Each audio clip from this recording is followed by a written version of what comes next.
So, bago natin gamitin ang bagong deliver na bakal, kailangan muna natin mag-conduct ng quality testing. So, meron tayong tensile test and bending.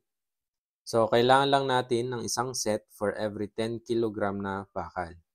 Putol lang tayo ng 1 meter at putulin ulit natin ito ng 0.6 meter para sa tensile at 0.4 meter naman para sa bending. So take note, gumamit lang tayo ng lagaring bakal sa pagputol ng ating sample. Pero kung kakaunti lang naman yung bakal na bibilhin natin, hingin na lang tayo ng Hill Certificate. Ito yung color coding natin pagdating sa pag-identify ng grade ng bakal at kung ito ba ay weldable or non-weldable. Kapag ang markings ay white, so ito ay grade 33. Kapag dilaw naman, so grade 40.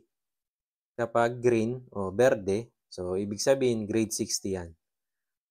So kung may ibang markings sa kabilang dulo ng bakal, so kung may marking na red, so ibig sabihin yan ay weldable. So meron tayo ditong 10 mm, so dilaw at pula yung color coding. So ibig sabihin grade 40 yan na weldable. 12 mm, so grade 40 din at weldable. So meron tayo ditong 16 mm, so green at red. So ibig sabihin grade 60 na weldable. Ganon din yung ating 20 mm at 25 mm. So itong mga to, so papatest natin ito bukas.